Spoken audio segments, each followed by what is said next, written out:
You know, if it wasn't for a guy who commented on Chris Stuckman's channel, like for his video he did for Collateral, one of his favorite movies of all time, commenting to review Eternal Sunshine of the Spotless Mind, I probably would not have done this review today. And seriously, I have to give that guy credit for actually for making me think about that movie again and review it. Eternal Sunshine of the Spotless Mind is directed by Michel Gondry, written by Charlie Kaufman, from a story written like this. He wrote the script. It's from a story written by Gondry, Kaufman, and there's another guy involved in the story. I'm gonna look that up, but I'm gonna start talking more. It's a sci-fi romantic comedy drama. Fucking hell, my phone, this thing sucks. Stars Jim Carrey, Kate Winslet, Mark Ruffalo, Kirsten Dunst, Elijah Wood. There is another person involved that I got to find out. I love this movie. This, guys, is one of my... This is a romance movie that you guys have to watch. This is a romance movie that's so different, but also is a romance movie with a real heart to it. My biggest problem with romance movies today is that they're just so sappy in all these Nicholas Sparks wannabes. If they're not Nicholas Sparks adaptations. Okay, Pierre Bismuth also wrote the story. I'll keep that in mind. Also as Tom Wilkinson. Anyways... I'm gonna keep my phone near me just in case I need it, because I don't want to go search my head. This is about a man named Joel who meets this person named Valentine. No. I'm gonna look that up, actually. I'm gonna look that up, because I gotta make sure about that.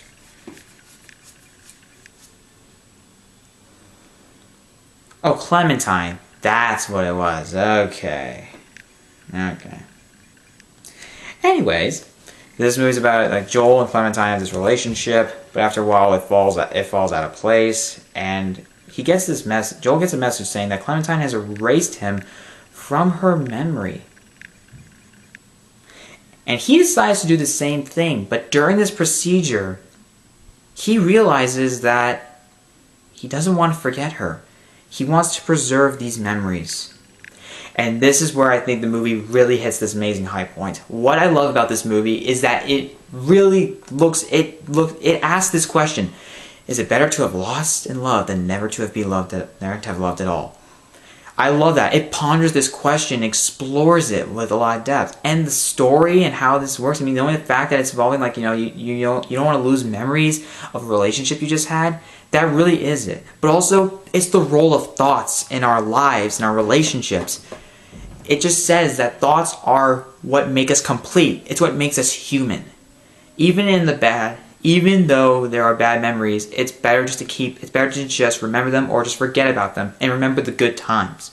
Erasing them is not going to help, because there's still going to be this emptiness, because there's going to be this sudden emptiness in your life, and you don't know what's causing it, because that emptiness, like that memory that you erased from your mind that led to that, is gone.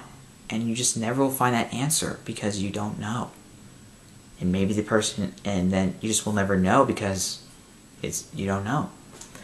This movie is so smart. I love the storytelling structure. This has like a very unique symbol storytelling. See, how it works is that it kind of starts from the beginning of like everything that led up to it. Think about this. It goes like in this reverse chronological order. Now that could be like that's one of the parts in Memento, but that's not what I mean. See, it's just like whenever his memories are being erased, it starts from his most recent memory, from like Clementine's relationship, and then it just starts fading away in front of him. And I have to admit, he actually tries his best to try and offset that process by going to different areas of his brain, accessing different memories, thus damaging the pace and ruining and just damaging the memory swapping, leaving it damaged. You know, it's just slowing it down. It's abruptly stopping it. Like, it's just not going at the pace that the company that does the stuff is hoping for it to be. It explores themes of love, loss, and memories.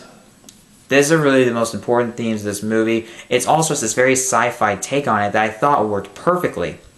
I mean, the fact that you have a machine that can erase memories, yeah, I don't think you want to do that. They'd probably just be illegal, but that is allowed in real life. Well, now, universe. This movie is just... Also, there are some beautiful visuals to look at. There are some beautiful shots that Michel Gondry captures. The cinematographer, I gotta look it up right now. But seriously, there's some beautiful shots. But also, there's some very quirky production design, such as, I don't know, like, it's just another fact, there's some people who are, you know, there's like, actually I saw this one scene involving a kitchen where Jim Carrey's playing a younger version of himself, but, you know, he still is himself. He's not like, you know, a baby. He's just smaller, and the sets are bigger than him, which actually was done practical effects. Actually, I like this blend of practical effects, which was awesome. That kitchen scene was funny. This movie is really, okay, it has elements, also has non-linear stories, non-linear narrative, to really explore memories and romantic love. Also, it even has elements of sci-fi, but also psychological thriller. Well, it does revolve around this guy's mind, so why wouldn't it be? Cinematographer is Alan Curris. That doesn't ring the bell. I know a few cinematographers in real life. I mean, there's Roger Deakins, who I think is the most well-known, because, I mean, he did the Coen Brothers films. I think he's a great cinematographer. That's really it for me. That's really sad, guys. I'm not a huge fan of cinematography. I don't have mass knowledge of cinematographers, but I do know Roger Deakins. Anyways, guys, there's some beautiful shots, but also some quirky production design, but this movie's also really funny. I actually have to admit, there's a lot of great laughs out of the quirky characteristics, like quirky characters. I mean, I admit, they found humor in some of the most interesting ways, like, even like during like the process, they managed to do a few things that made me laugh, but also there is time for this movie to be serious. But it does let go and offer up some great humor. I mean, this movie is hilarious, but also one of my favorite things, also is very dramatic. And one of my favorite things about this movie is that it has a real heart. I never found 1 ounce of sentiment in this movie, and that's a thank God, because I don't like that. Sentimentality is so forceful, so excessive, that it's kind of distracting, and really, this movie is really desperate to make you cry. This one gets that out of you genuinely. That's one of my favorite things about this movie. But also, the script. Holy shit, Kaufman, you are a fantastic writer. I'm surprised I don't really see more of you these days. I've seen 3 films from him. These are his most well-known and acclaimed. His first film, which was Being John Malkovich, which I thought was a really inventive, really smart, hilarious film. I'll do a review on that one day. Maybe not today. Maybe later, but I have no idea. Also, but also Adaptation, which is actually a very unique film, especially when it centers around filmmaking. It does it in this way that feels fresh, but also is very interesting and intriguing. I had to give credit to this guy for offering up originality and imagination, but he does, and it's so intelligent. Also, this story can be a little hard to really follow at first because of the different structure, because you don't really see a lot of examples of nonlinear narratives anymore. But, you know, nonlinear storytelling, I've seen that in Pulp Fiction, which is one of my favorite movies of all time. It's also in Reservoir Dogs, which is another Tarantino movie, but I have not seen that yet. I don't see a lot of that stuff. We don't usually, though. I think they should do that, because I kind of like that. Because it's so linear, it's so boring. Also, you can kind of predict where it's going. This, you can you can become creative. Tell a cohesive story, but the occurrences are not chronological. I like that. This script is so imaginative. The imagination that Kaufman puts in this script is just perfect. Also, it's really suitable for the surrealist direction from Michel Gondry. This guy, what he did, he created such a unique universe. Unique world. He offered us these dreamlike images, some beautiful, some quirky, and some actually that were pretty comedic. And they always had the right results. I never found one flat spot in this movie. It told an interesting story. Not only about love, but also there's this other plot involving the company itself. There's certain corruption behind corruption, some unfortunate history behind it, and that was actually pretty good. That wasn't just forced in there. I thought it worked perfectly. It was well fit in the movie because it still offers up explanation. And it still explores the nature of memory. It works perfectly. But also, the ending I thought was really emotional. Actually, I'm not going to spoil anything, but you might be a little surprised what takes place there. It may surprise you if you're paying attention. See, the nonlinear narrative, I think you guys really need to pay attention. And if you're a little confused by the story, you may need to watch this film twice. There's something about it that makes it really special. And not only is it really romantic and funny, but it actually has a real heart. But also, it tells a story that's compelling, engaging. And I really liked how its take on it. It was very original, and I love originality. I love stuff that's original. We all love Inception, And it's really... Interstellar was kind of original, but you can see some inspiration from stuff like 2001: A Space Odyssey, which is original for the time, and I love that movie. I like that stuff. Also, the movie Her was pretty original. I love that movie also. Anyways, guys, I want to tell you some more about it. The acting is great. Jim Carrey gives one of his best performances. He got a Golden Globe nod. He's a guy who tones himself down. He's not a guy who's just all goofy and all elastic with his face. Yeah. Oh, thank you, sir. Alrighty then. He's not like that. He's very toned down. He's very subtle. And he gives a very nuanced performance as Joel. He's really... I mean, this is a guy who has a personality. He shows that he's a really talented actor. And, of course, he also showed that in The Truman Show. And even Man on the Moon, though, I think that this is his most subtle performance to date, really. He's more of a quiet character, and I found him engaging to sit through. He really helped me. He gave some pretty good emotional scenes. Also, but the best actor is gonna be Kate Winslet. She got an Oscar nod for it. Also, I like how she dyes her hair a lot in different scenes. It's pretty interesting. She's a character who's a lot more lively, more energetic and quirkier than Joel. She's a character that I found a lot of fun, brought some good laughs, and I thought she was entertaining. Also, I had to admit, she does have a really unique personality, but she's a serious person whenever she needs to be. She's also it's a really heartbreaking movie. This movie This movie really pulls the heartstrings. It doesn't force you to cry. It feels genuine. It comes at you perfectly.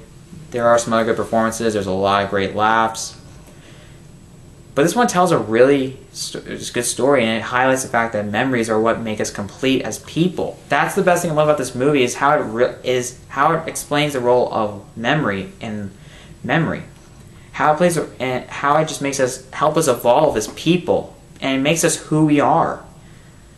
That's really just my thing about it. That's why I love this movie so much. It offers up more than just being a basic romance film. I mean, this is not even close to basic, and you put in a sci-fi story behind it. But this is a sci-fi film with a lot of personality, with a lot of depth, and with a lot of ideas, and they communicate them so well to the audience. They explore them with so much great depth, and they feel real. They're well realized. Same for the characters. I mean, how is this not engaging? How does it not sound like this could be a good movie, not a Nicholas Sparks wannabe, not a Nicholas Sparks film with a sci-fi element to it. This is a real movie to me. This is really what I call a romance movie, because it feels real. It touched me deep. This really got me in it. I don't want to see something sappy. That's not real. I want something that feels real to me, not forced. That's why I love this movie. I mean, holy shit. This is a romance movie that you guys need to see. Sci-fi and romance fans can enjoy this. The imagination, the creativity, the originality. Did I say that? Yeah, I think I did. The cast, the writing, the acting, direction. So much of it. It's just so heartbreaking. It's just unbelievable what I saw. This won Kaufman his first Oscar for writing best original screenplay. That's actually his first ever. This is his only Oscar, actually, which is really sad, because I think he's a great writer, and I love the scripts he did for Being John Malkovich and Adaptation. Guys, seriously, this is some good film. I recommended 3 of these films: Being John Malkovich, Adaptation, Eternal Sunshine of the Spotless Mind. You gotta watch these movies. These are real. This is creativity at its best. Anyways, guys, that is my review for Eternal Sunshine of the Spotless Mind. 5 out of 5. Comment below. Did you see it? What did you think of it? Comment below. Tell me what you thought about it. And subscribe to my channel for more videos.